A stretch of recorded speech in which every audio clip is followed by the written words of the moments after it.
Hop, j'ai perdu Soraya.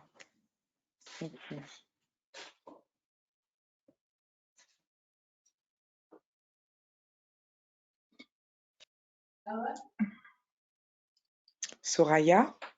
Oui, bonjour Oui, Sylvie. bonjour. Est-ce que Alors, on nous voit la sommes en première direct, page? donc je vais vous laisser partager votre écran. Normalement, vous avez la main. Voilà. Hop. Et après, je mets ma caméra comme ça. Et ensuite, je vais m'éclipser et vous laisser entre les mains de Sylvie. Merci. Alors, affiche. Voilà, super. Parfait. À tout à l'heure. À tout à Bonne l'heure. conférence.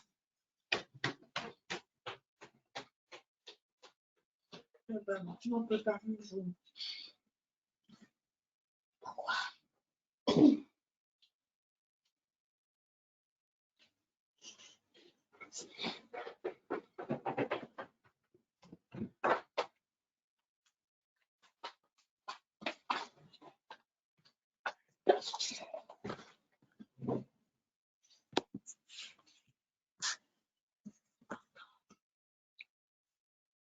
Bonjour à tous. Bonjour à tous et à toutes. Soyez les bienvenus pour ce webinaire. Je relance mon partage d'écran pour que vous voyez non pas mon tableau, enfin mon bureau de... Hop, voilà, mais plutôt le sujet qui nous intéresse sur l'avenant numéro 6. Hop.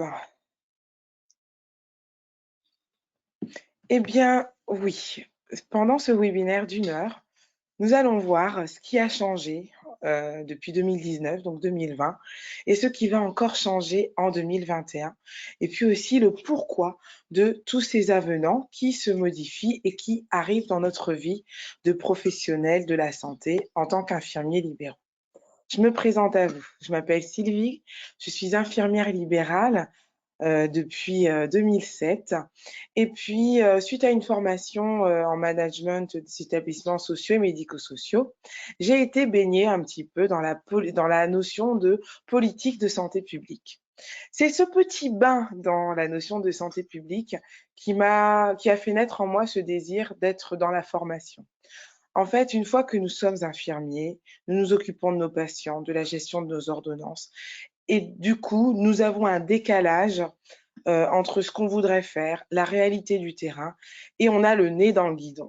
Et ce nez dans le guidon fait que des fois, on voit des choses passer, on se demande leur intérêt, ça passe, un avenant 6, qu'est-ce que ça veut dire, qu'est-ce que ça sous-entend? Eh bien, ce sont un petit peu toutes ces choses qui m'ont dit, ben voilà, je vais me former, et pour former d'autres infirmiers comme moi-même. Donc, nous allons voir au cours de ce programme les changements et pourquoi ces avenants.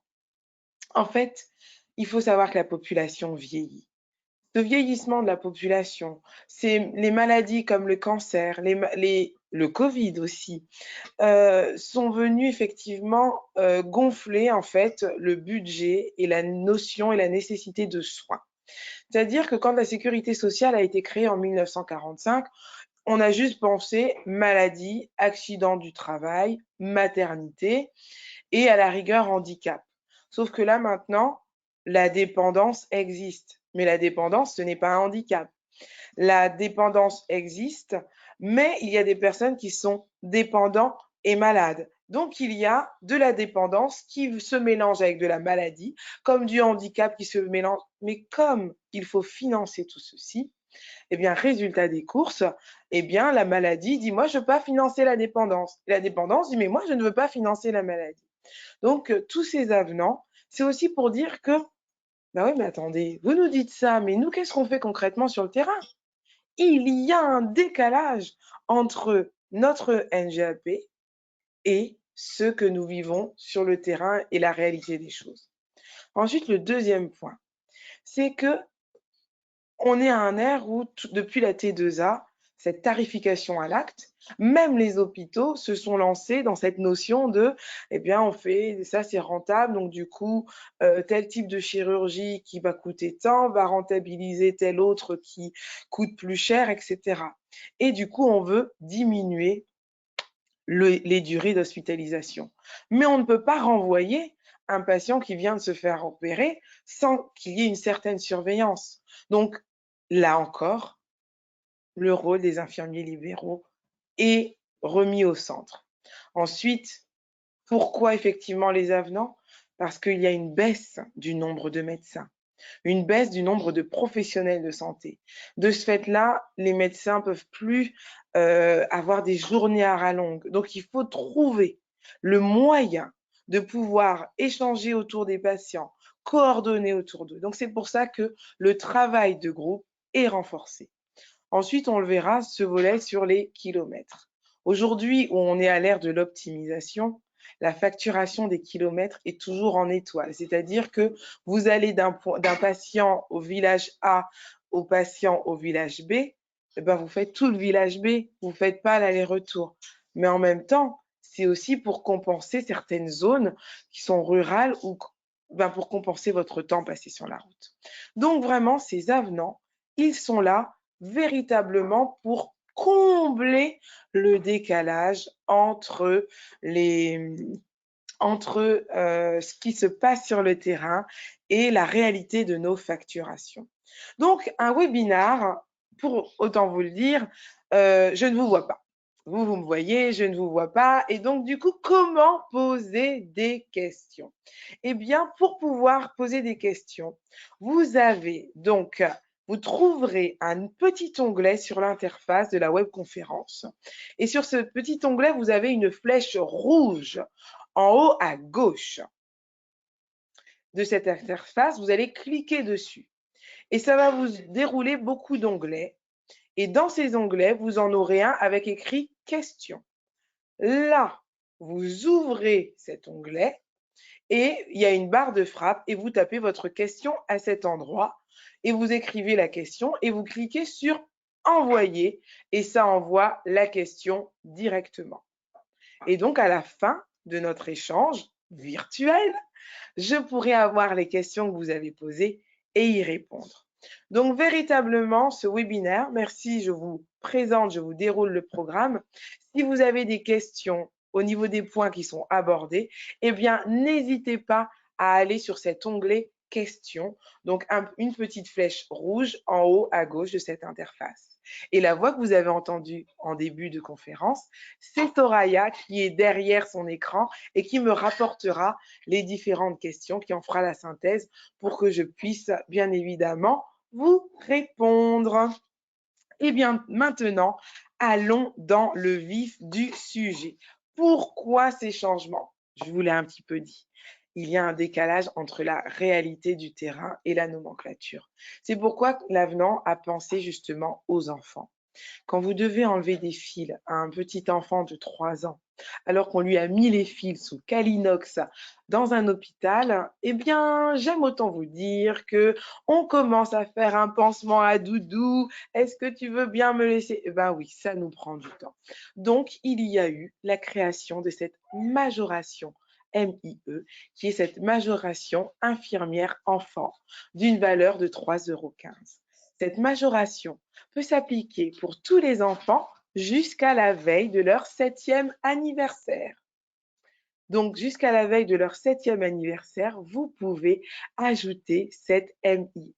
Cette MIE, cette majoration, se cumule avec toutes les autres. Si vous avez juste une prise de sang avec une MAU, une majoration d'acte unique, eh bien, cette majoration d'acte unique pourra se joindre la MIE. Si vous avez un pansement lourd et complexe avec une MCI, majoration coordination infirmière, eh bien, vous pourrez y ajouter aussi la MIE. Donc, vous le comprenez que, eh bien, ce dont je vous parle, ça fait pourtant des années que nous soignons des enfants de moins de 7 ans et c'est maintenant qu'on en parle. Eh bien, parce que nos représentants syndicaux, eh bien, ont à cœur de vraiment défendre notre convention et de la réactualiser. C'est même pour cela que maintenant, avant chaque avenant, et ben à la fin de chaque avenant, on parle déjà de l'avenant suivant. Donc, ça ne fait que commencer, enfin, que continuer. Tout ceci dans un but d'économie de la santé, mais aussi de revalorisation de nos soins. Avant, nous connaissions que des AMI 1, AMI 1,5.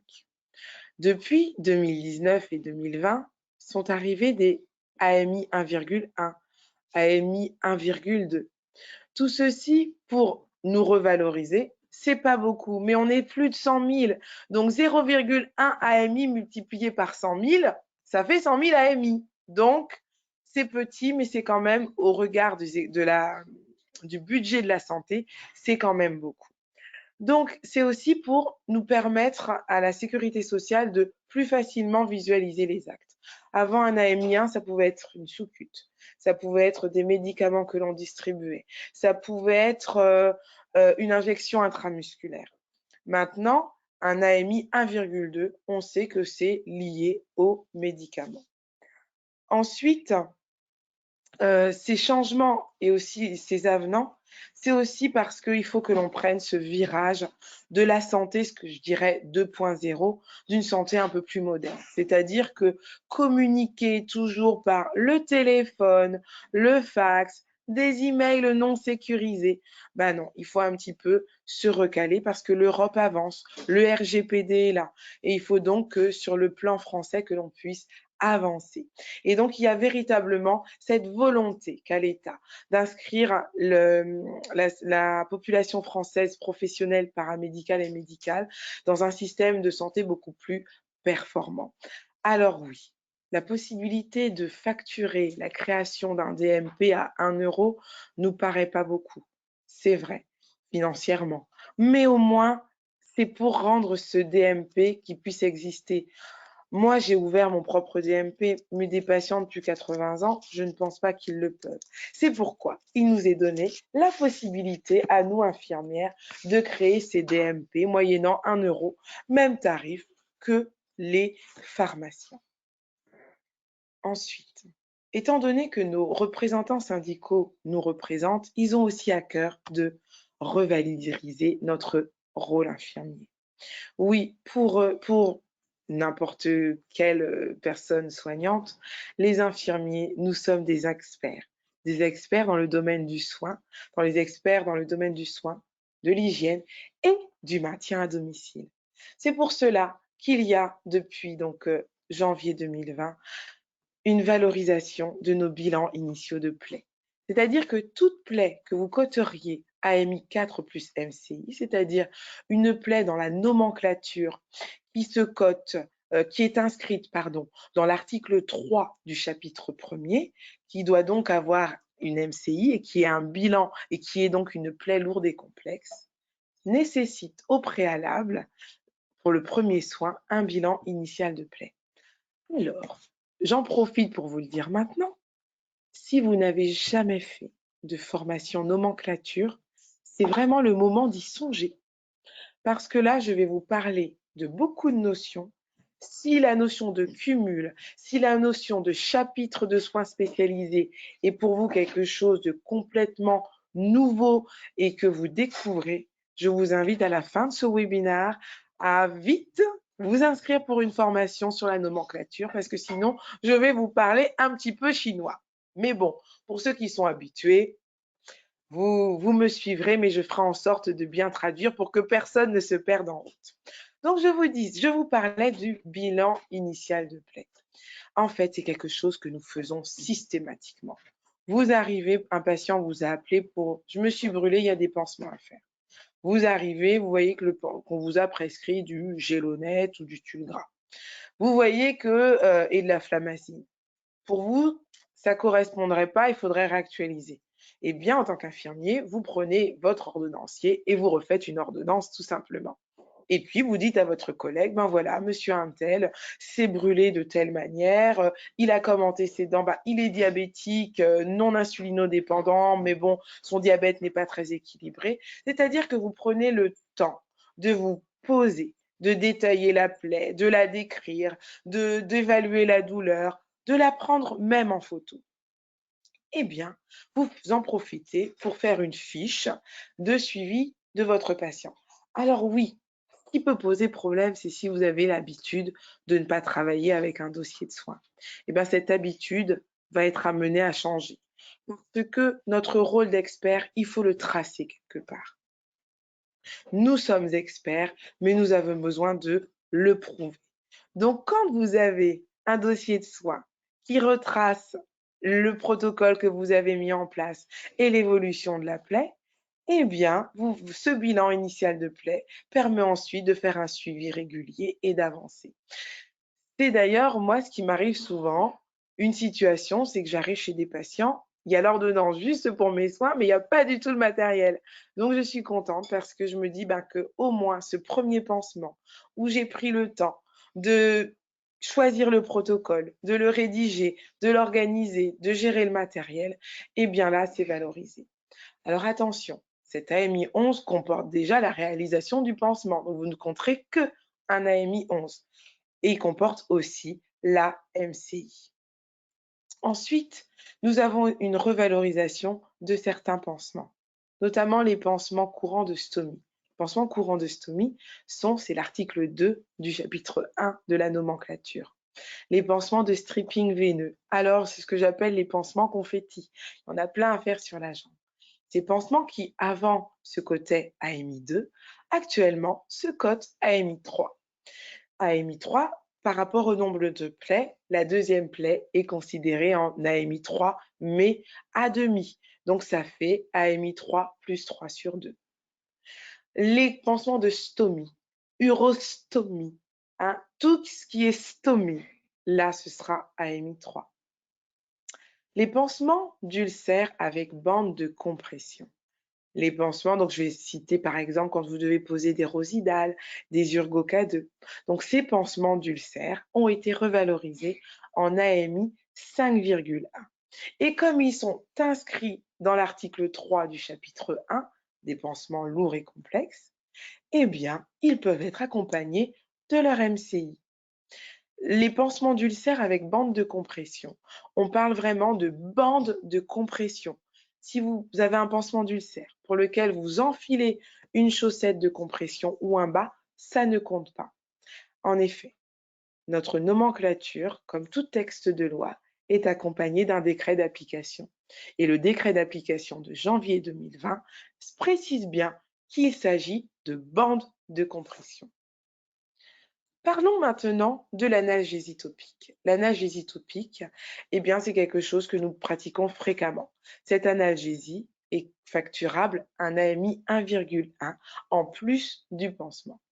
Donc là, vous avez la possibilité, de moment que c'est tracé dans votre dossier de soins, soit vous venez une première fois, vous défaites le pansement, vous nettoyez un peu la plaie et vous mettez votre analgésie topique avant de faire votre défibrination. Vous avez un temps de pause entre 30 et 40 minutes.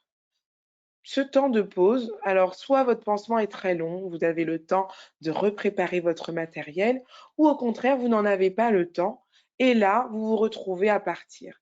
Eh bien, cette analgésie topique, eh bien, vous pouvez la compter seule ou en plus du pansement. Ensuite, ont été ajoutés à l'avenant tous nos pansements de brûlure suite à une radiothérapie de petite taille, mais notamment le pansement de radiothérapie, de pansement de brûlure d'une radiothérapie suite à un cancer ORL, qui sera facturable à MI4 plus MC. Je vous disais ensuite que ces changements étaient là aussi pour éviter les hospitalisations. La cause des hospitalisations, ce sont les chutes et la iatrogénie médicamenteuse, les personnes qui prennent trop de médicaments, qui ne savent pas. Moi, j'ai eu quelqu'un, par exemple, qui a eu le générique de l'isoptine. Donc, je lui mettais dans son semainier. Il a vu le cardiologue. Le cardiologue lui a remis isoptine non substituable, mais comme un grand, il a voulu prendre l'isoptine. Donc, ce patient prenait double dose. Eh bien, c'est pour cela que en 2022, il y aura des séances pour les infirmières pour cette vérification de la iatrogénie médicamenteuse. La première séance sera facturable AMI 5,1 Et vous avez un mois, donc la première séance 5,1. Vous voyez un peu comment se comporte votre patient, comment il gère ses médicaments. Et la semaine d'après, vous revenez, vous facturez un AMI 4,6 pour voir comment ça s'est passé. Et l'autre semaine, encore un AMI 4,6. Ce qui va permettre en fait à l'infirmière, qui va nous permettre de faire un bilan. Et ce bilan, vous allez le donner au médecin. Et du coup, ce médecin, vous allez pouvoir lui dire, bah, écoutez, moi, vu la situation, je suggère que ce soit un passage d'infirmier par jour, ça suffit, ou un passage avec un bilan une fois par semaine. Donc vous voyez, on nous redonne notre rôle d'expert. Quand un médicament était changé, on pouvait compter un AMI 1 pendant 15 jours de surveillance. Et bien maintenant, on peut changer, on peut compter en cas de changement d'un médicament un AMI 1, oui, mais pour 15 passages. Ensuite, dans l'avenant numéro 6, la distribution et la surveillance des médicaments est facturable maintenant un AMI 1,2 plus MAU si vous ne faites que cela. Et cette revalorisation permet donc surtout de reconnaître que on est dans le cadre d'une distribution. Donc avant, c'était pour les patients avec des troubles psychiatriques. Maintenant, on a ajouté tous les patients qui ont des troubles mnésiques ou des maladies neurodégénératives. Donc à vous, lorsque vous ferez votre entente préalable au-delà du premier mois de traitement, eh bien, d'incorporer toute pièce justificative prouvant que votre patient a des troubles cognitifs ou mnésiques qui fait que vous passez pour la surveillance et la distribution de cette thérapeutique orale. Donc, si par exemple vous avez une ordonnance pour distribuer pour poser un patch, cela ne sera pas suffisant. Nous sommes sur de la thérapeutique orale. Pour éviter les causes d'hospitalisation, eh bien, on a mis en place justement cette notion de forfait avec le BSI. Donc, je vous invite bien évidemment à vous former autour du BSI et aussi au niveau de la téléconsultation pour justement pour justement être plus à même de le faire dans votre profession. Tout ce qui est forfait BSI et téléconsultation, c'est parce que maintenant, on veut vraiment qu'il y ait même une notion globale en fait de prise en charge. Il y a même certains syndicats qui voudraient opter pour la déclaration d'une infirmière de famille, tout comme il y a un médecin famille, qu'il y ait une infirmière de famille, parce que effectivement, on sait beaucoup de choses concernant nos patients. Donc, je vous ai dit tout à l'heure qu'on veut éviter les hospitalisations et le deuxième volet, on veut diminuer le temps d'hospitalisation. C'est pour ça qu'il y a des protocoles de retour à domicile anticipé avec accompagnement. Et donc, cette surveillance post-opératoire est facturable AMI 3,9. Et on a incorporé aussi quelque chose qui a même modifié le code de santé publique, c'est la surveillance du cathé périnerveux. Jusque-là, nous ne pouvions pas l'utiliser, nous ne pouvions même pas y toucher.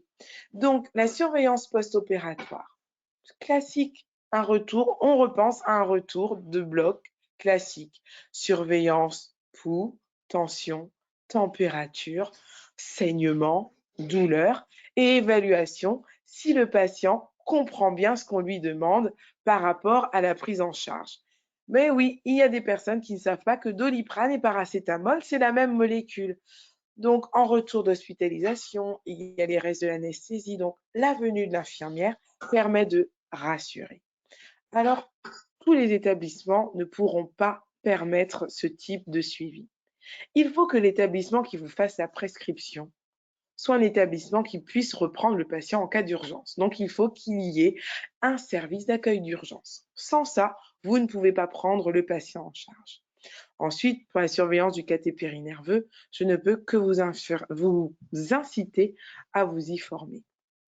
Donc, dites-vous une chose, la cotation AMI 4,2 de la surveillance du cathé périnerveux, c'est bien évidemment surveillance d'un post-opératoire d'un patient ayant un cathé périnerveux. Ce qui signifie que vous ne pouvez pas cumuler ces deux surveillances. D'accord? Soit c'est le 3,9 et il n'y a pas de cathé périnerveux, soit c'est 4,2 et il comporte déjà le 3,9, la surveillance post-opératoire. Parce que bien souvent, nous avons des personnes qui rentrent, des fois avec une sonde urinaire ou même pour certains avec un redon.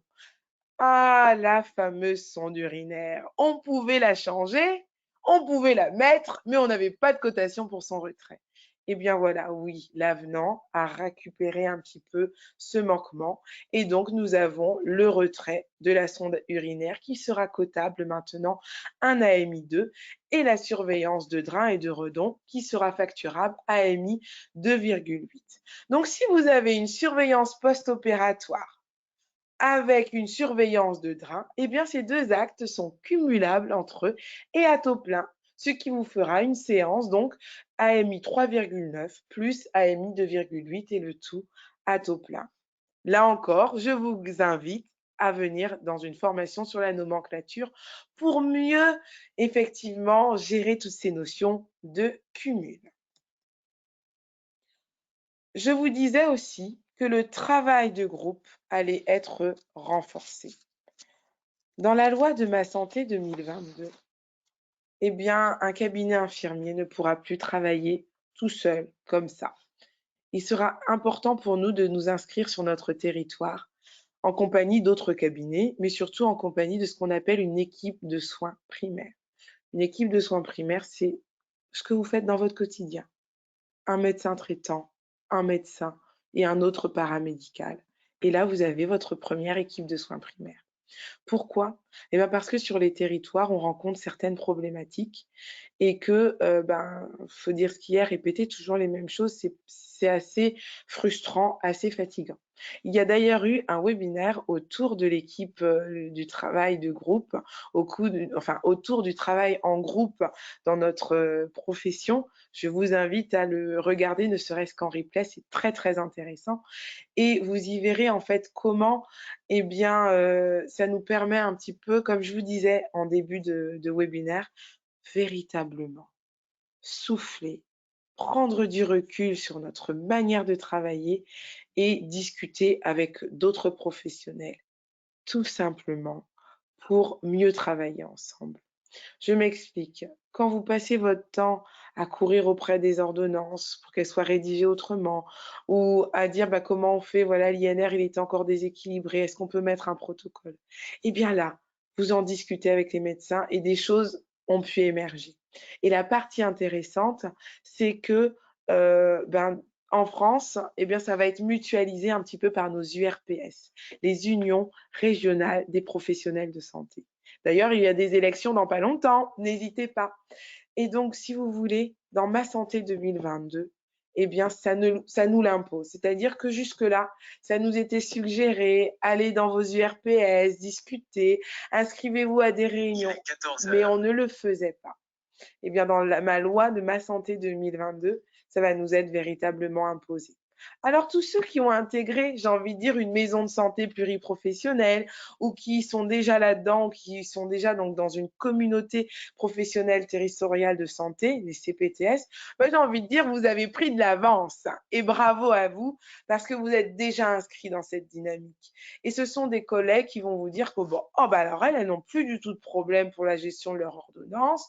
Enfin, c'est demandé, c'est rédigé. Les médecins nous font confiance. Eh ben oui, parce qu'il y a davantage de dialogue. Du coup, c'est comme pour toute chose, on nous essaye de nous inciter. Et l'incitation, elle nous est faite tout simplement sur le plan financier. Si vous vous souvenez, nous percevons tous les ans une aide pérenne à la télétransmission. Cette aide pérenne, elle est de 490 € si nous faisons plus de 70% de télétransmission en mode sécurisé. Bon, cette année, il faut aller le déclarer depuis cette année. Et deuxièmement, il faut être titulaire d'une adresse mail sécurisée type MS Santé. c'est devenu un critère. Et donc, il faut que vous ayez cette adresse mail sécurisée. Et si toutefois, en plus, vous êtes inscrit dans une ESP, une CPTS, ou vous êtes dans une maison de santé pluriprofessionnelle, eh bien, vous bénéficiez de 100 € supplémentaires. On a parlé un petit peu de la téléconsultation. Les instruments de téléconsultation coûtent très cher. C'est ainsi qu'il y a une aide pour l'équipement qui a été proposée de 175 € par an. Alors oui, quand un stéthoscope connecté coûte 990 €, au bas mot, c'est vrai que 175 €, ça ne paraît pas suffisant. Mais c'est une aide par an, donc au fur et à mesure. Et donc pour les appareils connectés, et 350 € par an pour un équipement de vidéotransmission.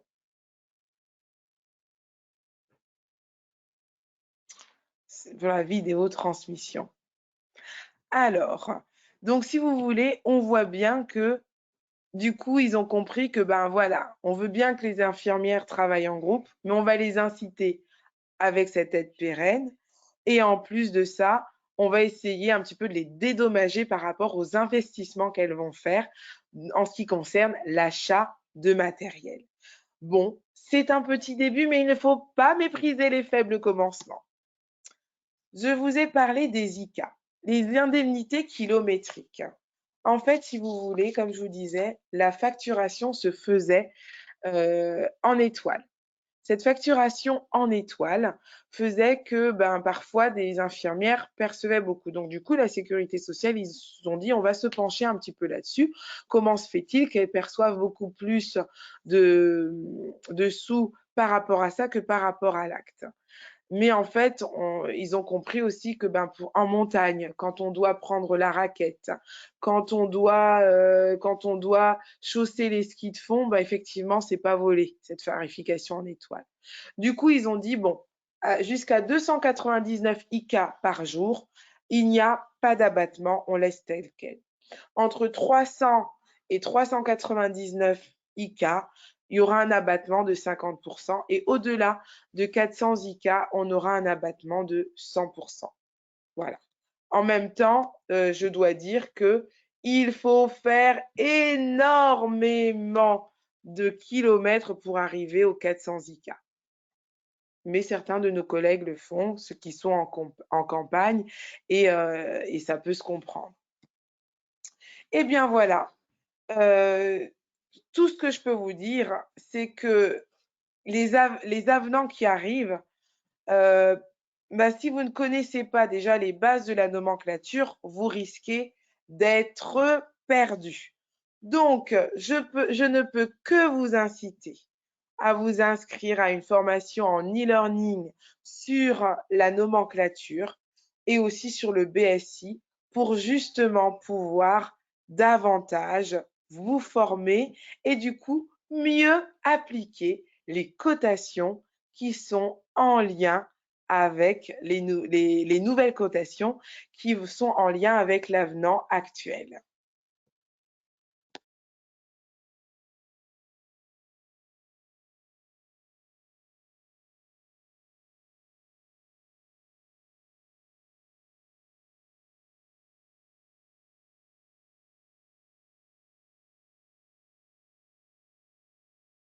Alors, est-ce que vous avez des questions maintenant?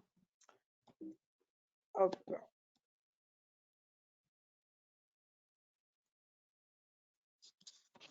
Alors, je vais demander à Soraya de m'envoyer vos questions.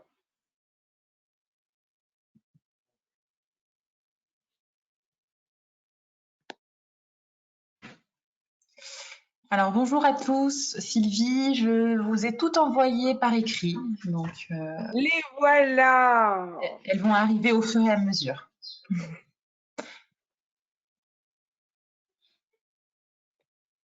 Alors, voici la première question. Alors, hop là. La première question.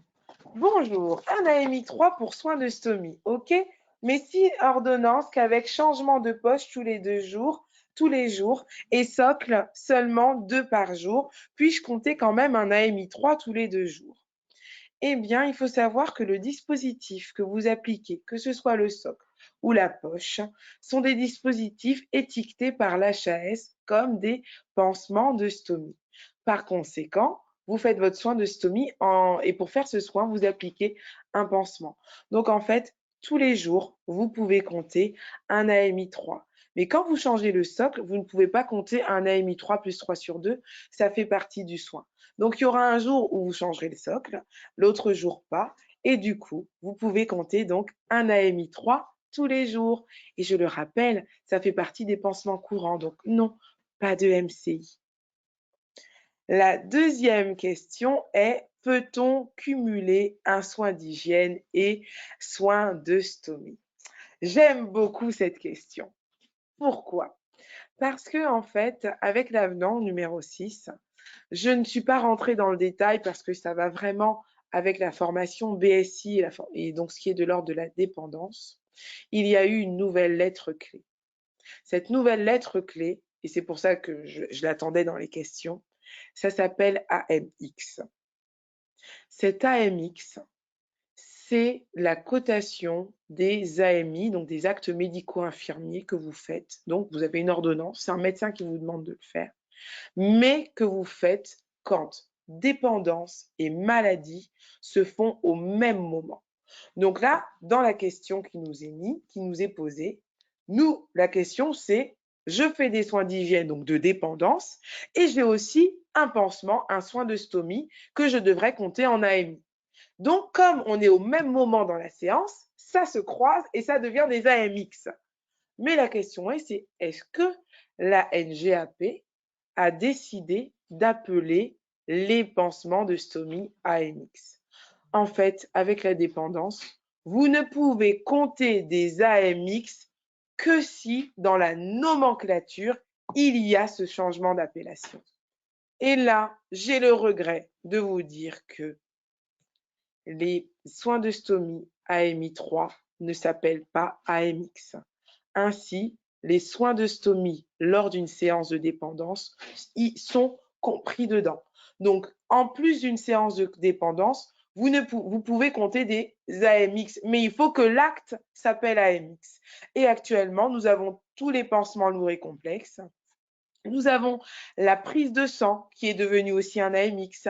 Nous avons les injections sous-cutanées, IM, le dextro, l'insuline qui sont devenues des AMX. Nous avons toutes les perfusions qui sont devenues des AMX. Nous avons la surveillance du patient BPCO, AMX 5,8, donc qui peuvent se compter en plus de la dépendance. Mais tous les autres actuellement ne s'appellent pas encore AMX.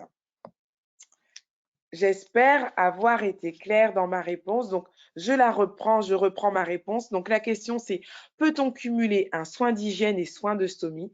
Alors, vous pouvez les faire en même temps, sauf que le soin de stomie est inclus, ne sera pas facturable parce qu'il ne s'appelle pas AMX. La question numéro 3. Faut-il que le médecin précise bande de compression sur l'ordonnance de l'infirmière? Eh bien, le fait que les pansements d'ulcères avec bande de compression soient inclus dans l'article 3, donc dans les pansements lourds et complexes, fait que ce pansement bénéficie d'un bilan initial de plaie.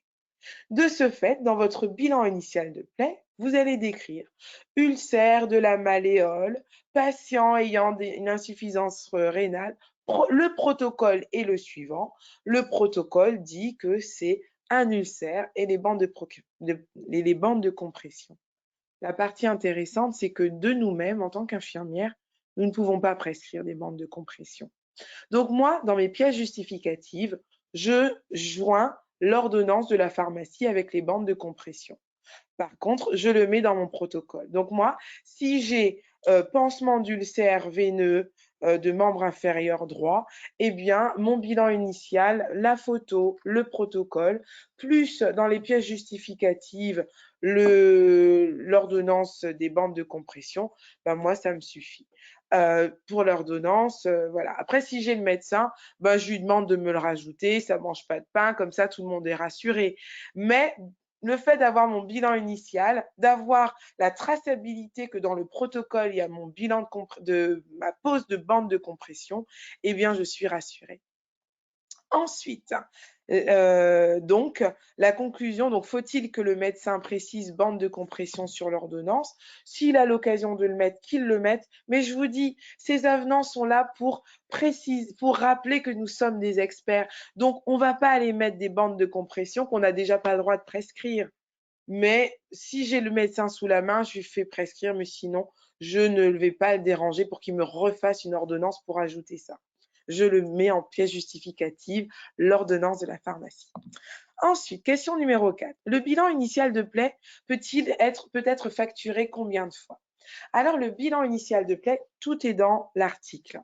Donc déjà, il peut être facturé une fois par an pour toutes les plaies chroniques. Ensuite, vous êtes un as de la cicatrisation. Votre patiente, vous avez réussi à la cicatriser justement grâce aux bandes de compression. Moi, je pense qu'avec les questions, vous ne pouviez pas faire un meilleur, un meilleur lien. Vous lui avez mis des bandes de compression, parce que jusque-là, on stagnait, on n'y arrivait pas, phlébologue, nouveau protocole, bande de compression type Urgo K2, et là, une cicatrisation qui prend son temps, mais... Et donc, vous dites à votre patient, bah, écoutez, on est au bout là maintenant, on vous hydrate juste les jambes. Par contre, il faut que vous portiez vos bas de contention. Donc, au début, vous êtes venu, vous avez mis les bandes de compression, puis après, on a pu enfiler des bas, une élégance royale, la personne va mieux. Mais qui n'a pas eu de patient, qui a bien mis ses bas pendant X mois, puis qui un jour en a eu ras-le-bol et a cessé de les mettre? Une petite écorchure et paf, ça repart. Donc, si vous avez une cicatrisation et une interruption de soins pendant 2 mois, eh bien, sachez que cette interruption de soins pendant 2 mois fait que si la patiente ou le patient vous rappelle pour intervenir à nouveau pour une plaie du même type, pour une récidive, eh bien là, vous pouvez à nouveau refaire un bilan initial de plaie.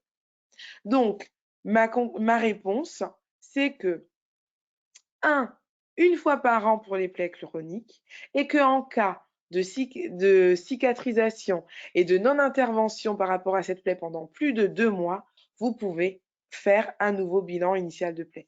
Par contre, c'est un bilan initial de plaie par patient et par cabinet. Hein. Ce n'est pas chaque infirmière qui, quand elle voit le patient la première fois, se compte un bilan initial de plaie. Hein. Un bilan initial de plaie par patient et par cabinet. Question suivante. Question suivante. Le retrait de sonde est-il cotable qu'en suivi post-opératoire? Non, le retrait de sonde urinaire a été aussi ajouté au chapitre 1 dans l'article 6, donc avec tous les soins urogénitaux. Donc du coup, on aura maintenant la pose de la sonde urinaire chez l'homme, chez la femme, donc chez l'homme AMI 4, chez la femme AMI 3, et on aura le retrait qui sera ajouté en AMI 2. Donc le retrait sera cotable, le retrait de la sonde urinaire ne sera pas cotable qu'exclusivement en suivi post-opératoire, il sera cotable à chaque fois. La question numéro 6. Peut-on facturer une surveillance post-op chez une patiente qui s'est fait opérer des deux seins? Alors, la surveillance post-opératoire, vous devrez avoir véritablement une ordonnance vous le précisant. Ce n'est pas tous vos patients qui rentrent à domicile que vous surveillez. Il y a des patients qui rentrent à domicile, ils ont leur drain et vous y passez. Voilà. Mais et vous y passez juste le jour des pansements. Des fois, c'est un jour sur 2. Pour pouvoir compter l'AMI 4,2 ou 3,9 dont je vous ai parlé, il est nécessaire que vous ayez une ordonnance stipulant passage d'une infirmière à domicile dans le cas d'un retour anticipé suite à post-opératoire tous les jours et cette cotation se cote entre J0 et J6 jusqu'à ce que vous revoyiez le chirurgien. De ce fait, il faut que ça vous soit précisé. Donc, si votre ordonnance, c'est juste le pansement post-opératoire des seins, voilà, et que vous n'avez pas surveillance de la douleur, tout le protocole, eh bien, ce sera une surveillance de pansement. Vous ne pourrez compter une surveillance post-opératoire que si vous avez une ordonnance vous le stipulant. Question numéro 7. Je travaille dans une maison médicale, docteur, pédicure, infirmière, dentiste. Comment signaler à la CPAM l'ESP et font-ils seuls le rapprochement ou y a-t-il des formalités à faire et quoi? Oh, mais ça, c'est une question super intéressante et il y a eu un webinaire justement là-dessus à ce propos. Alors, pour faire simple, votre premier interlocuteur pour les ESP, les CPTS, c'est votre URPS.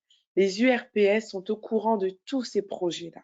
Donc, si là, vous êtes un cabinet volant tout seul, vous appelez votre URPS et vous leur demandez à quel ESP vous pouvez tout simplement vous rattacher ou à quel CPTS. Et donc, vous qui êtes déjà en maison de santé, en maison médicale, eh bien oui, vous appelez l'URPS et vous dites, voilà, nous, on est une maison médicale. Est-ce qu'à côté de nous, il y a déjà une CPTS inscrite ou une ESP et vous vous y greffez? C'est-à-dire qu'il y a déjà des travaux déjà de lancés, donc vous pouvez vous y greffer. Puis normalement, il n'y a pas de raison qu'ils vous disent non. La question numéro 8. Je prends en charge une patiente pour 3 passages en AIS. Patiente avec troubles cognitifs. La cotation pour la prise de son traitement. Alors, si vous prenez en charge, donc pour la question numéro 8, si vous prenez en charge quelqu'un avec des AIS, eh bien pareil, il faudrait que la cotation pour les médicaments s'appelle AMX. Et la cotation pour les médicaments AMI 1,2 reste AMI 1,2. De ce fait, vous ne pouvez pas vous compter en supplément les médicaments. Donc, soit vous comptez l'AMI 1,2 aux 3 passages, ou soit vous restez sur vos AIS parce que vous avez de la surveillance en plus régulière. Mais vous ne pouvez pas ajouter l'AMI 1,2 à vos AIS parce que les médicaments, la distribution, cette surveillance reste dans la nomenclature en AMI et ne deviennent pas des AMX. On en revient encore à la nécessité de se former sur la nomenclature. Donc, la question numéro 9, qui est donc semblable à la question numéro 7, donc comment faire pour s'inscrire en ESP. Donc, regardez un webinaire sur comment fonctionne une ESP et sur l'exercice en groupe. Étape 1. Et étape 2, contactez votre URPS pour savoir quels sont les projets en cours autour de chez vous. Et la question numéro 10, peut-on faire un bilan initial de plaie après chaque hospitalisation? Et donc, je reprends le bilan initial de plaie. C'est une fois par an ou une nouvelle fois quand il y a eu une interruption de 2 mois et c'est à chaque début de prise en charge. Donc là, votre patient, s'il est parti à l'hôpital et que vous comptiez déjà un AMI 4 plus MCI ou un AMI 5,1 plus MCI, il est parti à l'hôpital, il n'est pas parti pendant 2 mois, vous ne pourrez pas compter en plus un AMI 11 en supplément. Voilà. Donc, je n'ai pas bien dit le titre du webinaire. Le webinaire pour voir pour les ESP, pour s'inscrire dans une ESP, une CPTS, c'est sur l'exercice coordonné. Hein. Voilà, c'est sur l'exercice coordonné.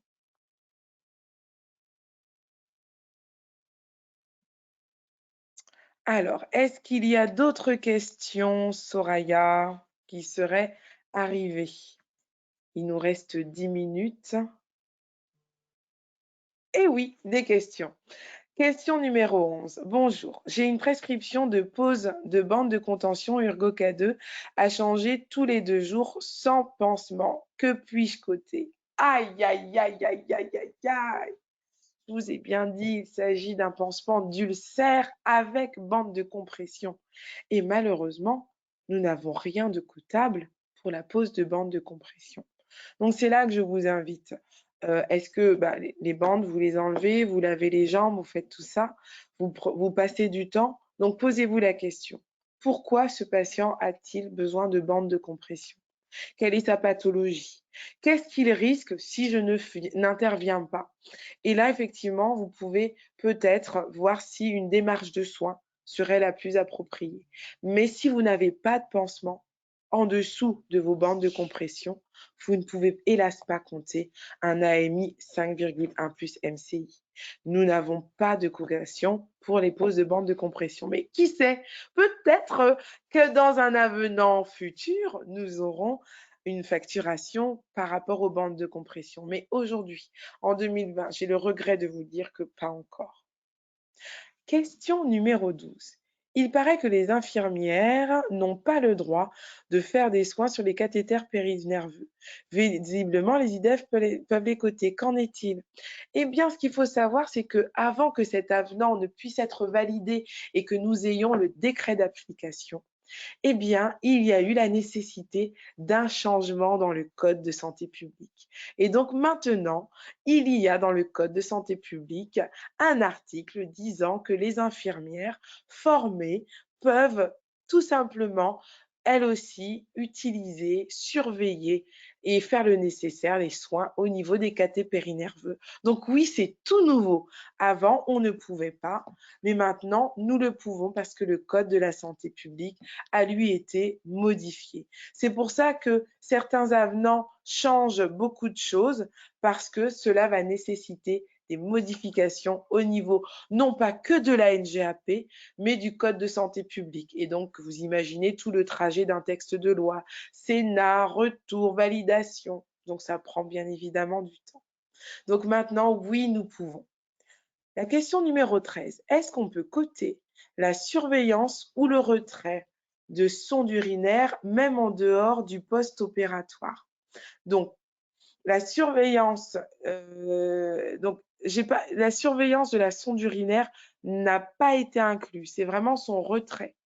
Donc, la surveillance d'une sonde urinaire, ce n'est rien d'autre qu'une petite toilette bien faite avec éventuellement un passage de daquin sur la sonde. Donc, la surveillance, en fait, n'est pas, ça rentre dans la surveillance globale de votre patient. Donc, parce que quand vous avez un patient sous surveillance de sonde urinaire, vous surveillez aussi sa température pour être sûr qu'on n'ait pas un phénomène infectieux. Vous surveillez aussi sa diurèse. Donc, du coup, ça rentre dans une notion de surveillance globale. Nous n'avons pas de cotation pour une surveillance spécifique à la sonde urinaire. Nous avons une cotation pour son retrait, pour sa pose, mais non pas pour sa surveillance. Ensuite, pour le post-opératoire, si vous avez un patient avec un catéter nerveux et un retrait de sonde urinaire, là, vous coterez l'AMI 4,2 de la surveillance du caté périnerveux plus l'AMI 2 du retrait de la sonde urinaire. Et la question 14. Est-ce que l'ablation de 10 agrafes AMI4 est considérée comme un pansement lourd? Alors, les pansements lourds et complexes sont des pansements inscrits au chapitre 1 et à l'article 3. Le retrait des agrafes, c'est inscrit au chapitre 1, mais dans l'article 2. De ce fait-là, c'est un pansement courant. Et comme c'est un pansement courant, même s'il se codifie AMI4, non, il n'y aura pas de MCI. C'est comme le pansement de PICC-Line. Votre patient n'est pas en soins palliatifs, vous êtes en dehors de séance de perfusion et vous faites un pansement de PICC-Line. Pas de souci, AMI4, mais non, pas de MCI. La MCI est réservée aux soins palliatifs ou aux pansements lourds et complexes inscrits au chapitre 1, article 3, ou au pansement chez un patient diabétique insulinotraité avec nécessitant une défibrillation et une détertion. En dehors de ces situations, vous pouvez avoir un pansement à MI4, un cathéter de péritonéal ou autre, mais il n'y aura pas de MCI. Alors, est-ce qu'on peut avoir un cumul MCI et soins de dépendance? Oui. Si vous avez un patient qui est dépendant et qui est en soins palliatifs eh ben, vous pouvez compter votre soin de dépendance et vous pouvez compter, oui, votre MCI à chaque passage. Donc, véritablement, tout ce qui est utilisation des MCI, utilisation des majorations, des cumuls, tout ceci, au niveau de la nomenclature, c'est dans les dispositions générales. Donc, quand vous faites une formation sur la nomenclature, vous revoyez toutes les dispositions générales. Quand est-ce qu'on compte une urgence? Comment on compte les nuits? Comment on compte les fériés? Est-ce qu'on met une MAU à tel endroit? Comment on fait? Et ensuite, vous voyez la nomenclature. Donc, la facturation pour nous infirmiers nécessite à domicile nécessite véritablement une formation parce qu'à l'IFSI, on fait rarement une formation sur les cotations pour les IDEL. Mais c'est normal, être infirmier libéral, c'est un choix et donc ça nécessite une formation tout au long donc, de notre profession. Donc n'hésitons pas à nous former. Soraya, c'était la dernière question que je vois d'inscrite. Est-ce que nous en avons d'autres?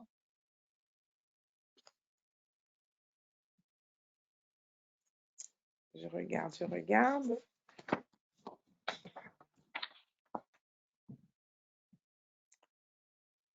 Eh bien voilà, notre webinaire touche à sa fin. J'espère véritablement que cela a répondu à vos questions et que cela vous aurait même donné envie de regarder le replay des autres webinaires qui est fait au cours de ce congrès virtuel, mais congrès quand même pour les infirmiers libéraux. Nous vous avons joint aussi le catalogue des formations que propose Santé Format Pro et notamment la fiche programme de la formation sur la nomenclature. Donc oui, être infirmier libéral, c'est avant tout, c'est aussi avoir une entreprise, donc la gérer, c'est aussi se former, mais c'est surtout être des acteurs du terrain pour répondre et suivre la politique de santé publique et pour justement continuer à nous inscrire avec ce rôle important que nous avons, un rôle central auprès des patients parce que nous faisons vraiment le lien entre les médecins, les pharmaciens, les hôpitaux. Nous sommes véritablement ce maillon absolument pas faible, ce maillon qui permet de mieux coordonner les choses. Donc véritablement, sentons-nous concernés sur tout ce qui est des soins à domicile parce que notre métier n'est pas prêt de s'éteindre. Donc j'espère vraiment vous avoir encouragé à continuer et encouragé véritablement à vous former, à intégrer une ESP, vraiment à rentrer dans cette dynamique qui va faire que on verra que notre rôle est aussi important que tout autre. Voilà. Eh bien, écoutez, merci pour vos encouragements. Alors là, c'est la deuxième fois que je fais ce webinaire. C'est très difficile parce que je ne vous vois pas. Alors, je vous imagine en face de moi et je me dis, oh, ils ont peut-être déjeuné, ils sont peut-être fatigués, ils veulent pas s'endormir. Alors, j'essaye quand même de vous transmettre vraiment tout ce que j'ai comme dynamisme parce que j'ai fait ma tournée moi aussi ce matin. J'ai vu mes patients aussi, mais vraiment, pour moi, c'est important. Pour moi, chaque infirmier qui code ses soins correctement, c'est une victoire. C'est une victoire parce que la plupart du temps, nous sous-cotons. Et quand nous surcotons, c'est véritablement par erreur. Et moi, j'ai véritablement cette confiance que quand nous choisissons ce métier, c'est pas pour l'argent, mais par contre, j'ai la certitude que nous devons être payés à notre juste valeur. Donc, formez-vous, venez nombreux, faites des e-learning, regardez des webinaires, mais ne restez pas sans savoir les choses. Eh bien, écoutez, voilà, il est 14h30. Ceux qui veulent aller faire leur sieste, allez-y, il n'y a pas de souci. Mais sinon, vraiment, ça a été pour moi un plaisir de vous transmettre ce que je savais. Et puis, je vous dis à une prochaine sur les webinaires et puis ou dans les conférences. Et véritablement, et voilà, on n'est pas tout seul, on est vraiment tous dans cette même dynamique de qualité de soins et de faire les choses à notre juste valeur. Et j'espère qu'il y aura d'autres avenants pour rattraper ce décalage entre ce qu'on fait sur le terrain et ce pourquoi nous sommes réellement payés.